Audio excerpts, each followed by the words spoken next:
Hey guys, well I'm going to do one more video. I was talking about waxing my chain, and while I was doing that I wanted to go ahead and rewrap my bar tape. Here's my old bar tape.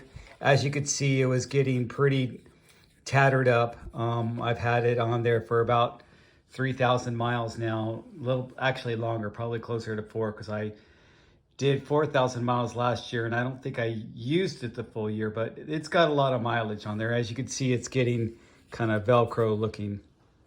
So I bought this NV tape. I wish I would have bought the Silca Velo tape, but this was just, available, and I was in a hurry to get some tape to do this job. So I ended up getting NV just because, as you know, my bike has mostly NV parts.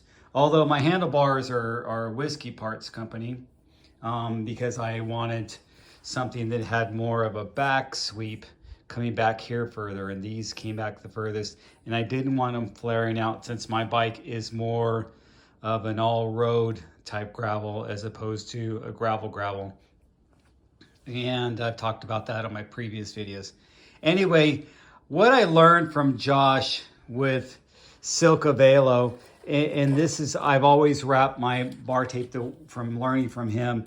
You always start on the inside and go out, and I start at the bottom. And then when you get up to the hoods, I use the spiral staircase method. I don't use the figure 8. I went ahead and left the backing tape that was on there before.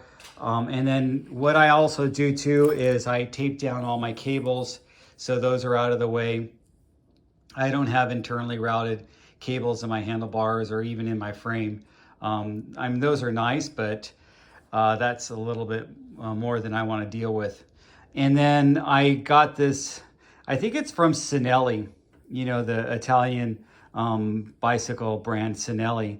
These are these gel toppers, and I put these gel toppers. So that's my secret to going long distance and having a little bit extra cushion. And then I always buy the thicker, this is the 3mm tape. I always buy the thicker tape. I like big grips on my gravel bikes. I like slim grips on my mountain bikes. And I guess it's kind of, I don't know, that's just the way it ended up being with the way I like my, to build up my bikes. So I'm gonna wrap this with bar tape. I'm waiting for my wax to dry out a little bit more, and then I'll pull that out of the bag. And I wanted to show that to you.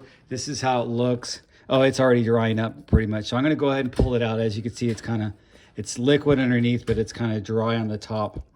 So I'll pull that out, it's ready, and then I'll hang them up. But anyway, guys, thanks for watching. I'm getting ready to do my century again tomorrow. I've got about 700 more miles to go to get my 4,000 miles for the year. And that's what I'm getting ready for. So I'll let you guys know how that goes and give you an update and show you my bike. Oh, one more thing I wanted to add, I forgot. Now I ended up getting these cheap old Amazon Platt, P-L-A-T-T bar ends. I don't have the Hope, even though I have a lot of Hope stuff on this bike with the Hope brakes and the Hope rotors.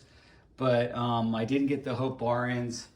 They were expensive at the time. They dropped a little bit, but still they're like $20, $30 more than these. These are only like $6 or $7, whereas the Hope ones were like $28, $35. They're in that range. So I'm gonna see if I can find them, and just to go ahead and get that extra Hope. It's a little bit nicer the way the Hopes are machined, and they have a real rubber plug at the end, and then they have you could tell it's just higher quality. Anyway, thanks for watching, guys.